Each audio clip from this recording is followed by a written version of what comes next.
Hello and welcome to In Stitches. Today on the bench I have a Bernette 610D which I'll go ahead and service. It's a fairly new machine and I'm curious actually because the customer said to me that even though it's not had much use, she bought it recently and she finds it's quite noisy. So I'm quite interested in just seeing whether these machines are inherently noisy or not. And we'll do a before and after comparison. So let's go ahead and get the service done. First of all, I'll remove the threads. It could be the thread that makes a little bit of the noise, I suppose, as it's sewing. So maybe we should just do a quick test and see if it's a possibility that it's the thread that's making the machine sound noisy. Tensions are just a bit messed up there, probably from transit, I think. Okay, let's get some scrap material. I'm just using 2 layers of this quilter's muslin here. Let's have a listen here. I'm not repositioning the microphone in any way, just so that we get a consistent comparison here with noise. But let's just slowly. I wonder if it could be noisy because the presser foot's not attached properly. I wonder.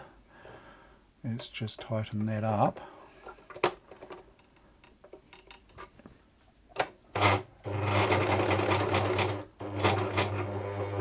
It does sound quite noisy, doesn't it? Sort of rattly somehow.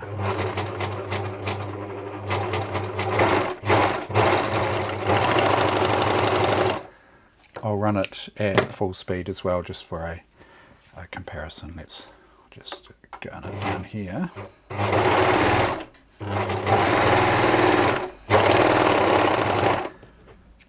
Actually, it almost sounds better at high speed, doesn't it? It's at that low speed. It sounds sort of rattly.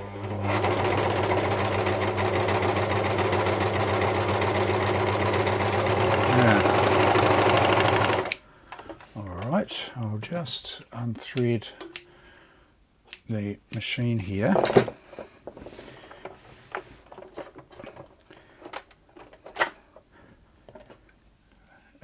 Can also run it without thread in it as well, just to see whether it has had any effect, but I don't think the thread is making a lot of noise. Sometimes you get a bit of noise when the thread comes off the back, the needle threads come off the back of the underside of the looper as it's heading over that's the lower looper, this one under here. As it's heading back, the threads are wrapped around it and they pop off the point, and that can make a little bit of noise, but I don't think there's a lot of that going on here. Let's just unthread it here. Okay, and maybe even we'll just see how it sounds now.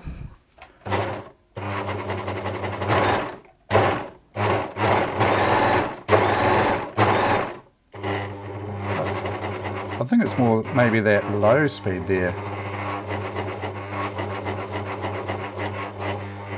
That might just be the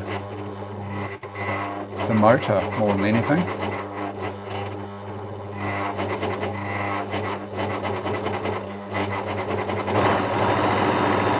Because the machine doesn't actually sound too bad. That's full speed. This is full speed. No thread. Okay. And we can compare that later. We'll do a side-by-side comparison later on. But let's go ahead and service this machine here. So we've got a square blade just sellotaped to the top of the machine there. Just remove that. I don't think we'll be needing the blade, but we'll check that. Let's start by turning the machine off, disconnect the power there, and these actually are quite interesting in that these remind me of the globe What model is it? I've done actually used a globe that has this system here where you can swing this whole front out. It's got the knife mechanism on it here. Just makes it nice and easy to thread. And I did a video series on threading with that machine because of this feature here, where you can swing out this whole thing here, and it allowed me to get the camera in and have a really good look, you know, at the threading and the way the stitches form and things like that. Anyway, let's carry on with the service. Let's remove these needles here. And oh, I really need to do something with this. This tin is overflowing needles. I've been chucking them in here instead of putting them in the rubbish, and eventually I hope to fill this 2-litre ice cream container, which I've already started on. Now, every single one of these needles has come out of a machine. Not every single one, I must say, not every single one, but most of them. There's a few pins mixed in there as well. There might be the odd one where I've emptied a packet of needles into here, but generally that would be from all the machines that I've been servicing. Here's some more here as well. So it is my mission to fill up this 2-litre ice cream container with needles, and when I do that, I'll show you what it looks like. 2 litres worth of needles, and it'll be off to the recycle with those. Anyway, let's get back to this here. Let's remove the throat plate. That screw seemed a little bit loose too. Apparently it was an ex-demonstration model. Don't think it had had too much use, and apparently it was serviced before it was sold to my customer. It's pretty straightforward. Good thing to check on overlockers, or I often call them overlockers. Sergers, overlocker, interchangeable terminology there. So yeah, quite often on a serger or an overlocker you might find that this is a 4-thread version, so you've got 2 needles that head down these 2 slots here, and you might find that that middle finger there could be broken, or that one there also. It's a possibility that they can break. It's a little bit of a weak point with sergers. Now, I've not taken one of these apart. It's a fairly new model, but let's take this front panel off here. Just one screw by the look of it. Is that easy enough to get out? Or is it necessary? That's the other thing. Is it really necessary to take that off? It's got a caution there. Moving parts to reduce the risk of injury. Switch off before servicing. Does that... It hooks in behind here. Maybe I might look at getting that off later. Let's remove the side here, this face panel.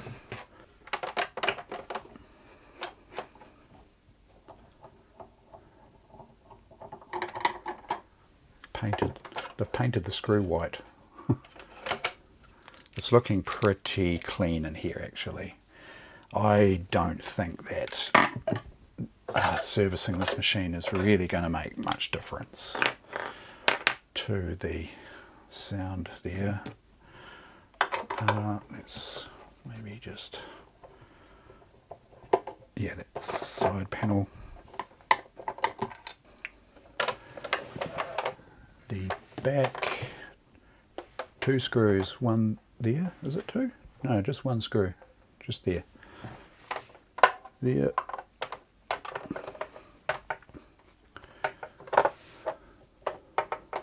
That. And there's a side panel there.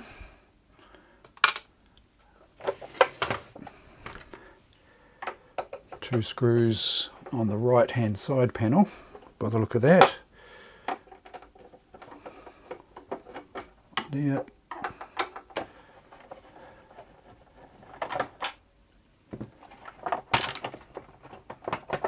Yeah, maybe there might be screws holding the bottom, the bottom of the side panel on there. So might as well take this screw here out too, for this is for the front panel down here, just below the threading diagram there.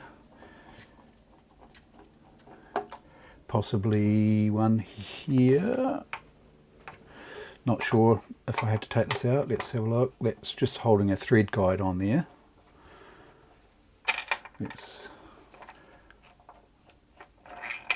Yeah, that's a decent long screw, that one.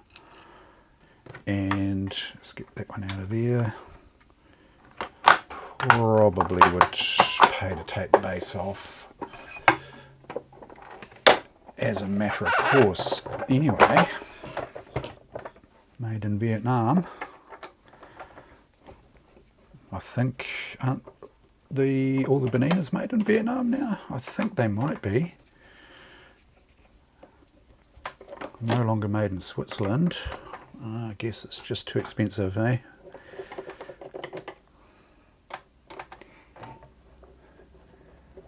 Four screws here, and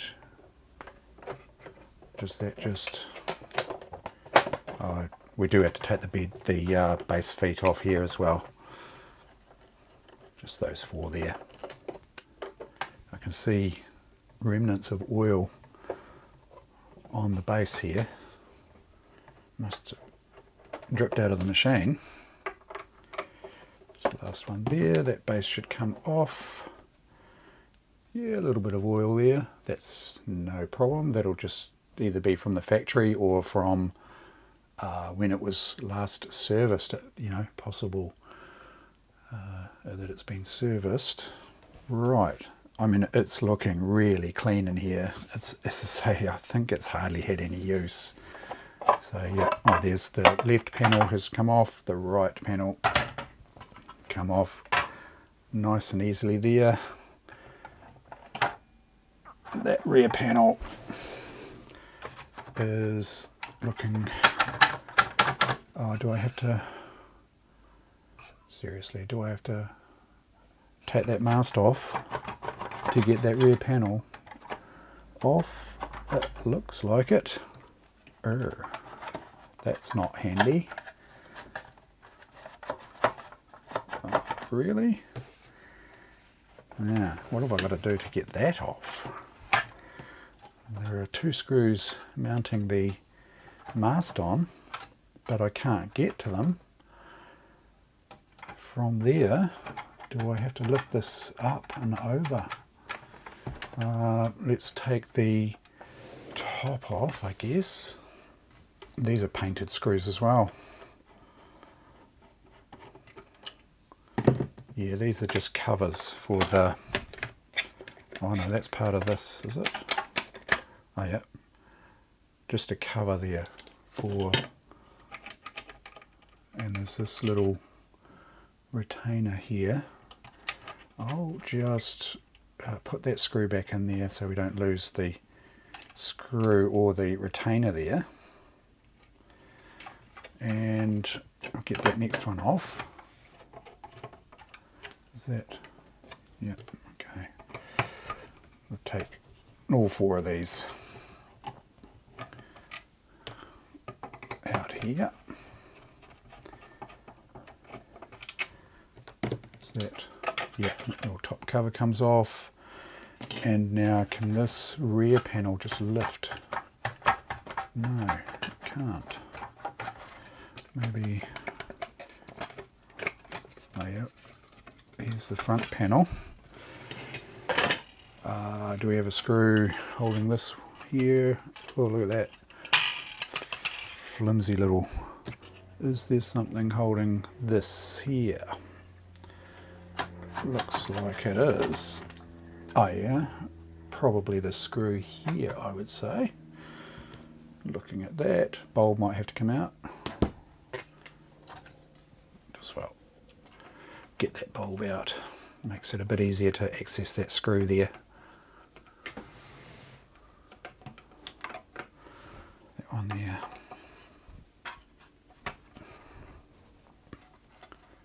Is that? Oh, that's a thread guide there. I guess that needs to come out. Anyway, I'll remove it. Yep, so that's just made it possible to get that front cover off there.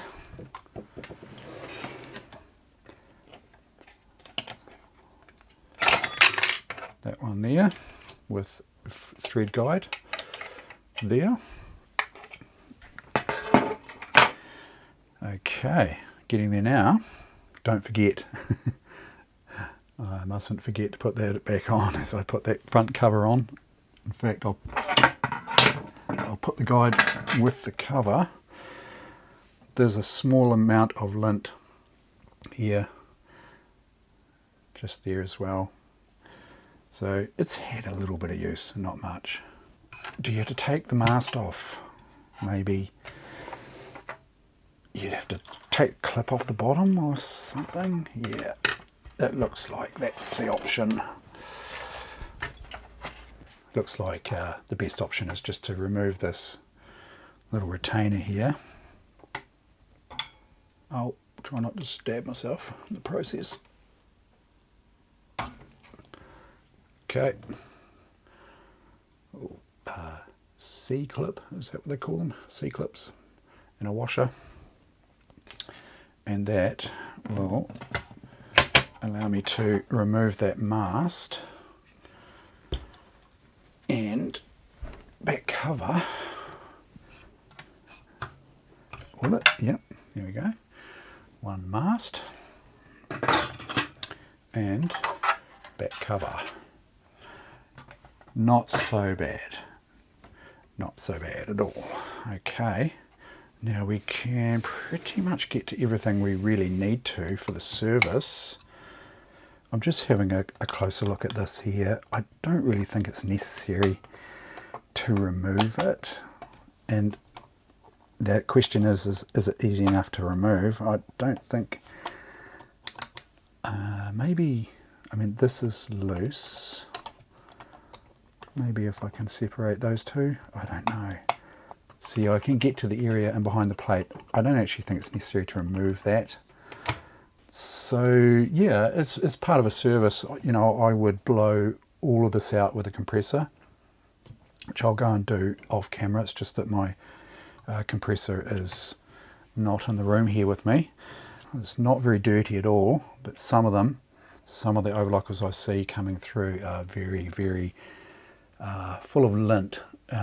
They generate a lot more lint than a standard sewing machine because you've got the blades cutting as well. That generates quite a bit of lint. You've got two needles generating a little bit more lint than just a single needle. So yeah, I'll go ahead and go and get this all blown out with the compressor and I'll be right back. Okay, that's looking all nice and clean there. And as part of the service, I'll go ahead and oil the machine and grease. Doesn't really need it, I don't think, but I'll show you that anyway. Probably, yeah, I gave this area a good blowout down in here. That's the knife area. So let's go ahead and get the oiling done. I'm using bog standard sewing machine oil. It is a 10 weight as far as I know, and I use it for all my servicing, mostly this oil here. Some machines have special oil requirements, but I have different oils for those. But let's just get some oil down onto some of these working parts here. Just a couple of drops either side there. I'd get a little bit down so that it goes down onto that main shaft there, either side of that bearing.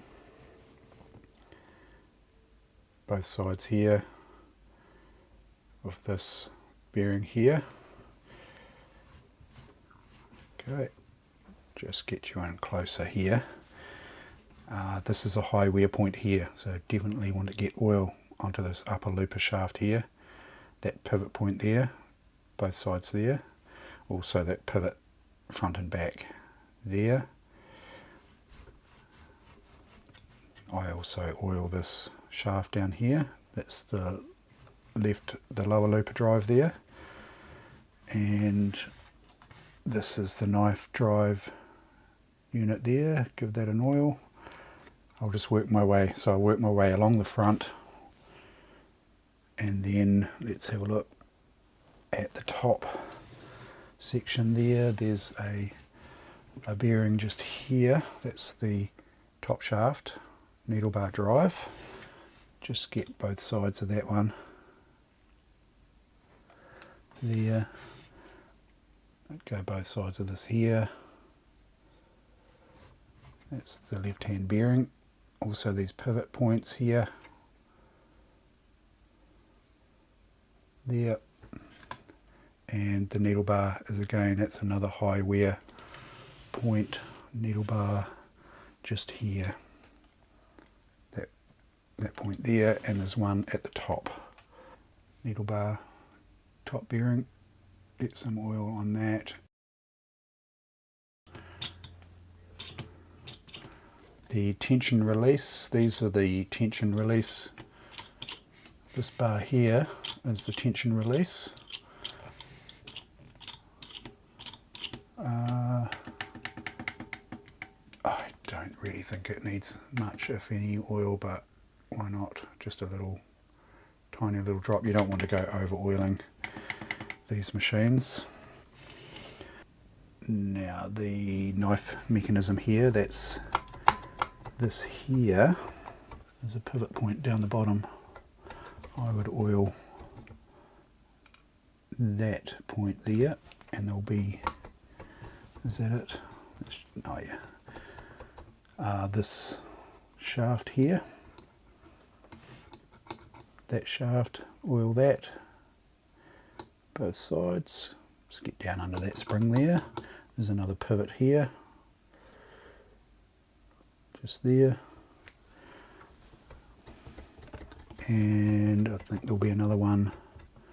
Actually, could probably take that side panel there off and just have a wee looking behind here.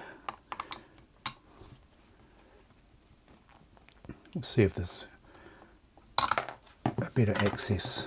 Yeah, there's better access there. Yeah, definitely oil that one.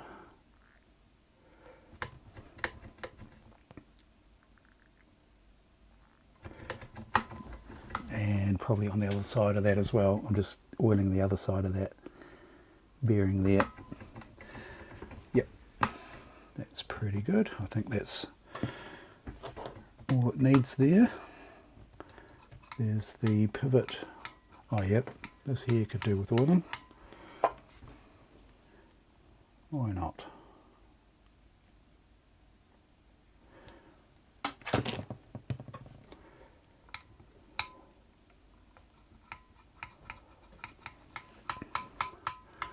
And even that pivot there, that point, just that, I don't really know whether that needs oiling, but might as well. It helps protect the surfaces as well, if anything. We'll put that back on.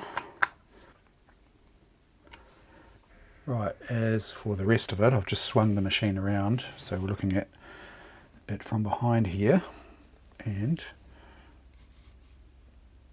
just do these bearings here.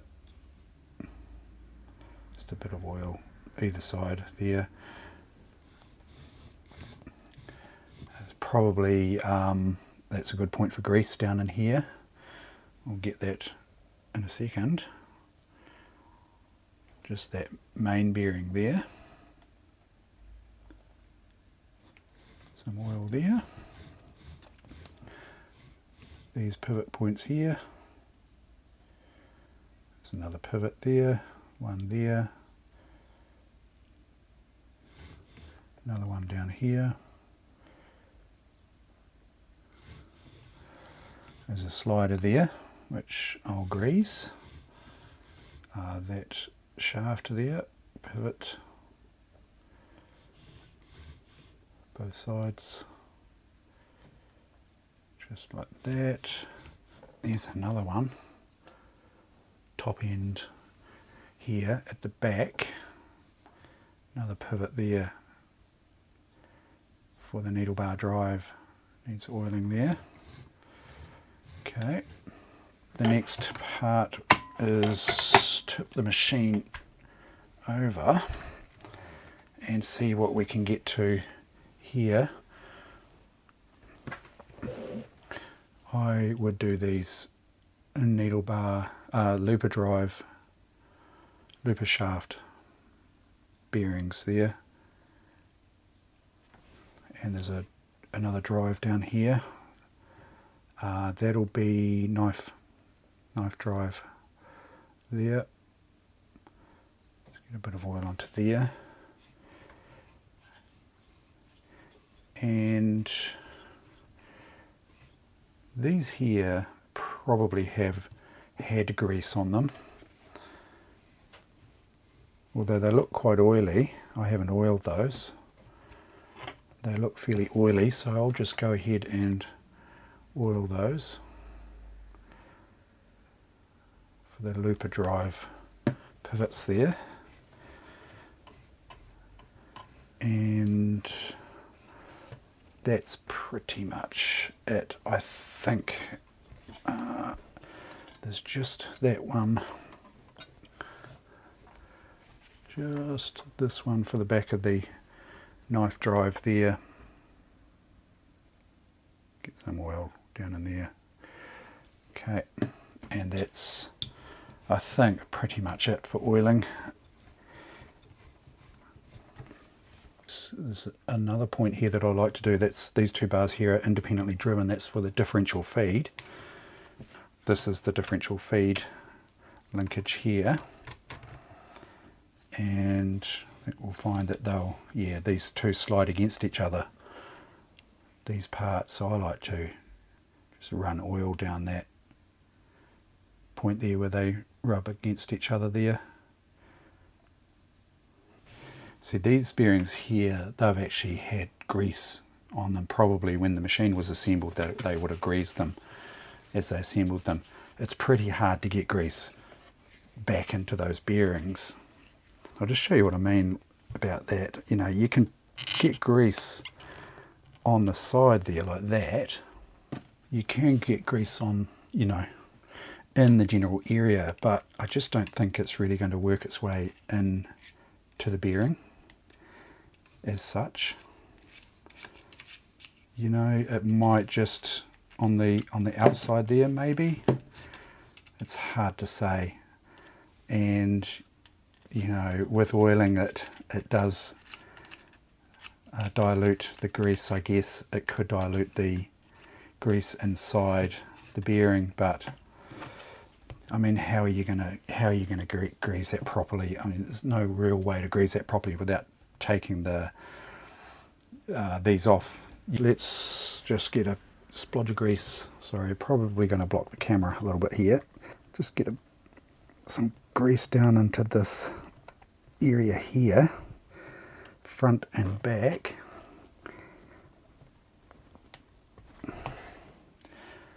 And I'll just get it in there, just sort of poking it in there with a screwdriver to get it onto those surfaces there. Oops, and you can't see the back one, or the front one actually. That slider there needs a bit of grease. Grease that one. Same with that. That slider there.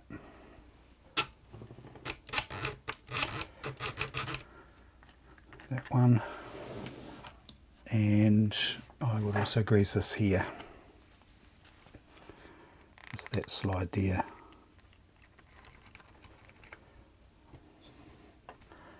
Now so do it front and back, top and bottom.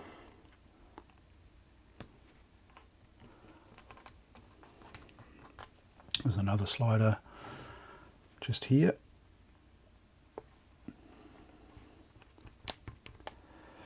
There. Oil here. and there's a little pivot there. Oil that, done that one.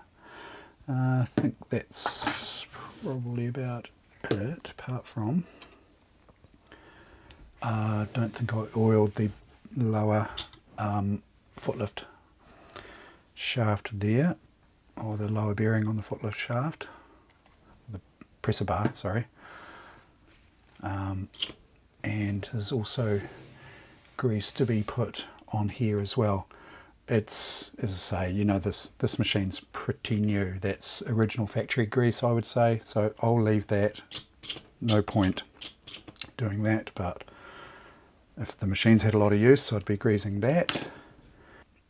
There's also an area here I would grease. I would oil this here to get oil in to that roller, and then I would follow up with grease on the where it gets driven here.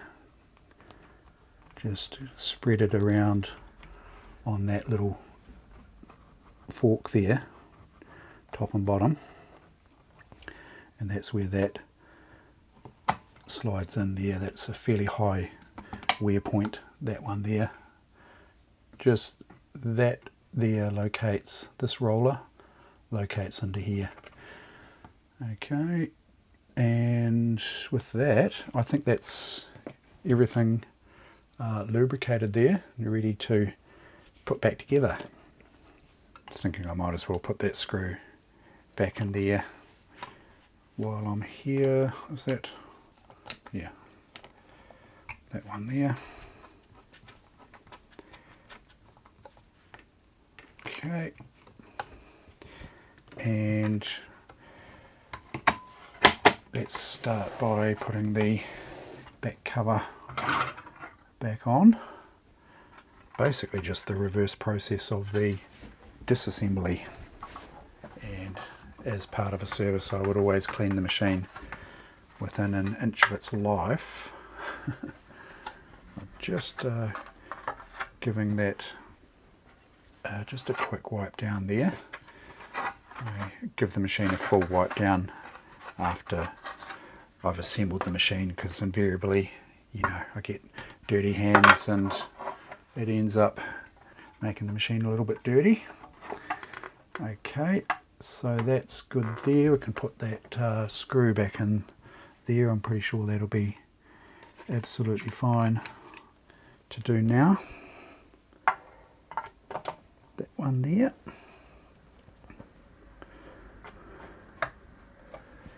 And then get the mast put back in there, and get that retaining clip on, and the washer. Let's washer first, clip,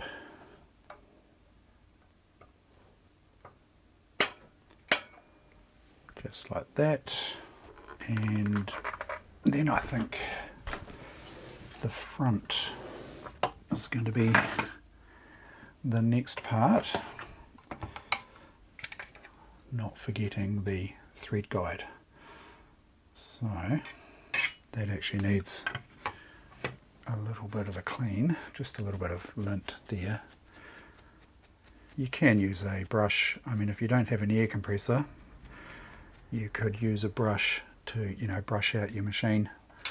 Not quite as effective as a compressor, but a brush is fine.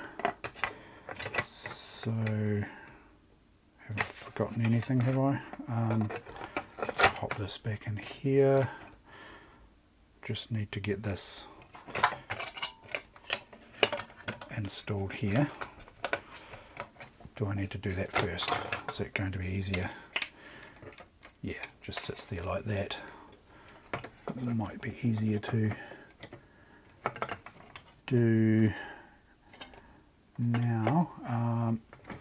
Just this little heat shield, a little bit of a pain. Hopefully I can work around it. Let's pop that back there, and hopefully it's going to stay while I get the screw in. That's right, I'll put that screw back in there just so that I know that it's the right screw. It's quite a good idea when you're servicing. Oops, dropping everything. Just leave that front cover loose at the moment while I get this in. This is adjustable to this guide, but I can see where the screw tightened up on it there. There's just a little mark where the screw had tightened up there, so I'll just put it back in position there, and then I can go ahead and install the front cover. There we go. I just had to push this little metal cover here across just to allow that front cover to go in there, and I can reinstall these screws. So we've got a thread guide here with a long screw. Won't tighten that up right away. We've got another screw here for that cover screw there. Alright, top covers here. That just pops back on like that there, bearing in mind that the front cover is still loose just until I get this top one on. That goes just here. Okay, that's that one there. Let's get our top screws in here.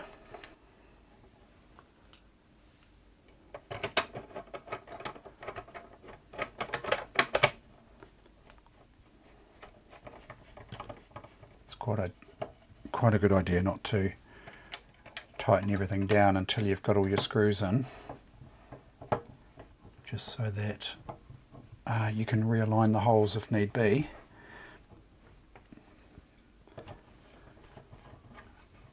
So I can tighten these ones for the top shaft there, top cover. And also, as part of a service, you would check your tension discs, make sure that they're clean in there, there's no lint or residue in there, and if need be they need to be removed and cleaned. Likewise with the blade, you check your blade sharpness to make sure that it's cutting properly. I won't go through that in this video. This is really just to show you how to pull the covers off the machine and put them back on, and basic cleaning and lubrication. So that's that, and we are ready for the side cover. Two side covers, a bit of oil residue in there. Let's give that a clean out. A bit of oil there too. Motor belt tension also is fine. Of course, this machine's not very old, but you would definitely be checking that. Adjustment, I would say, would be these two mount screws here. You might get a little bit of adjustment out of these two as well, but that is perfectly fine. There's a grease area here as well.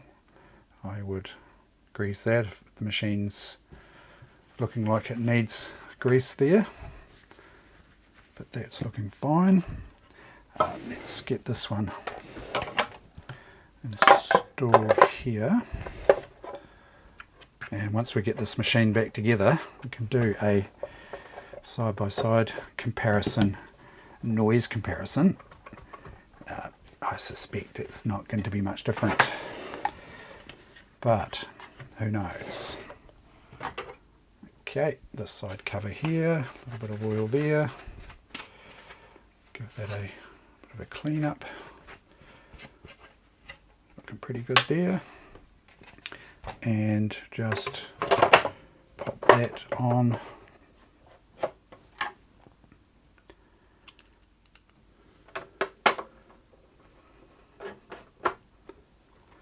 That, and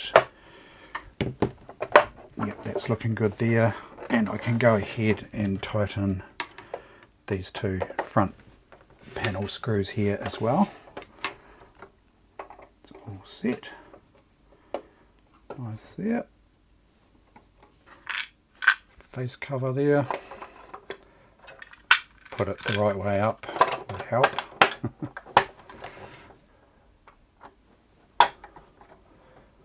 Okay. Good. Tensions about there.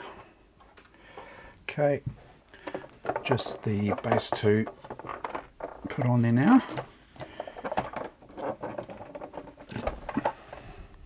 Okay, this base here just needs a little wipe down really. Get that, just the remnants of the oil off there. It's pretty good. Okay, and a bit oily on the back here as well, on the bottom surface, and pop that back on. I'll get the feet on. I didn't put the bulb in, did I? That won't take a second. I'll put the feet on last actually. I'll get the 4 mount screws installed first.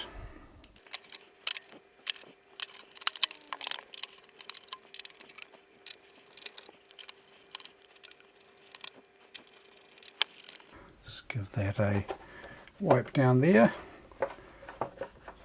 It's looking pretty good. Okay. Bulb. Let's put the bulb in. That is a screw-in style. Good there. Just a wee wipe there. Push that heat cover back around there. 15 watts maximum bulb wattage there. Otherwise they get a bit hot, especially being an incandescent bulb. I do have LED available as well.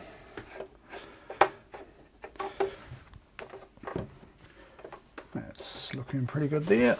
Okay, and then just a matter of putting the plate back on. Like that.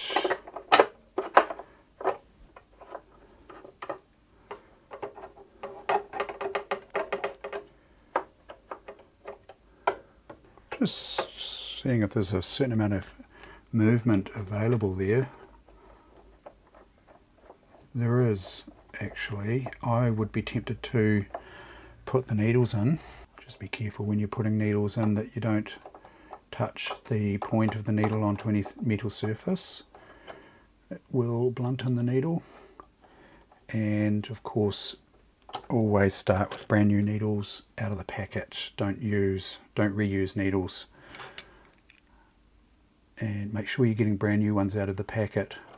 It's good practice not to put used needles back into the packet, because you could be putting bent needles back or damaged needles back into the packet. And at least if you refrain from doing that, you know that you're getting brand new needles out of the pack. Use good quality needles too. Don't use cheap needles, especially with an overlocker. I'm a bit of a Smets fanboy, but other brands are fine. But yeah, just be careful. I mean, they're not overly expensive anyway, and so it's always a good idea to get decent quality needles.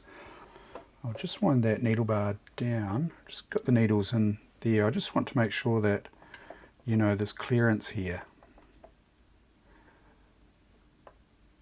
Just lining that up. Just making sure, yeah, there is clearance there. And tightening that screw, both those screws actually, there. And I sort of just lined up you know, the plate with the, you know, this side here, just kept it reasonably in line, and just made sure that there's a little bit of deflection available on those needles there, out towards the front, so that they're not being impeded by that plate at all. And we're ready, I think. We'll put that presser foot back on. Lift that.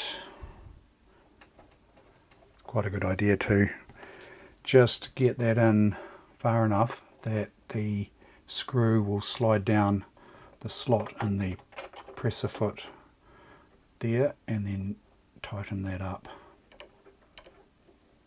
like that, and that way you know that the presser bar is all the way down into the presser foot there. So we're ready to just do a bit of a test here. Let's plug that in there, and let's do a noise comparison.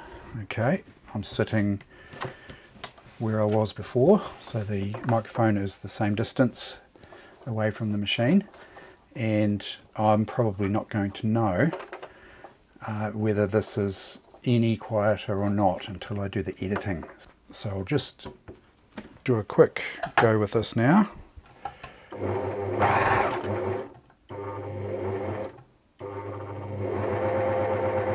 Actually, I think it is quieter.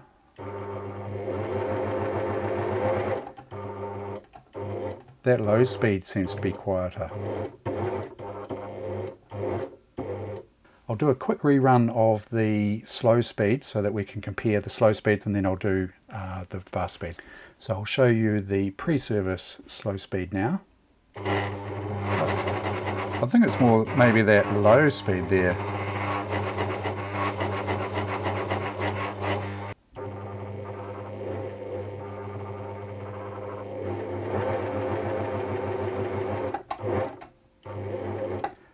I think it's quieter. I do think it's made quite a difference.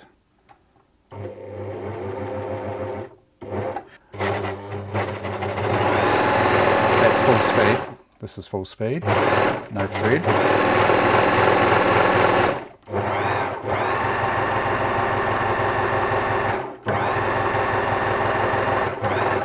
Yeah, I think it's quite a lot better.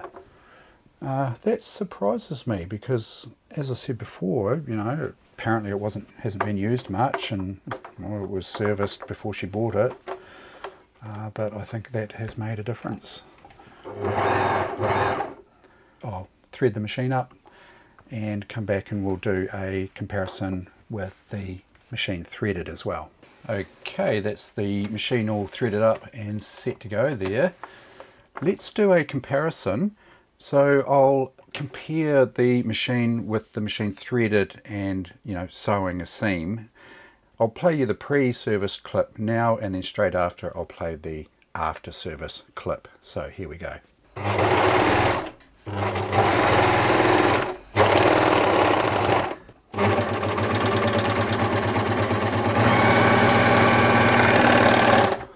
Yeah, definitely quieter. The machines are always quite noisy when you're running off the fabric. You know, that's because the presser foot is coming back down onto the plate there. There's no fabric under it. But when there's fabric under the foot, it's reasonably quiet.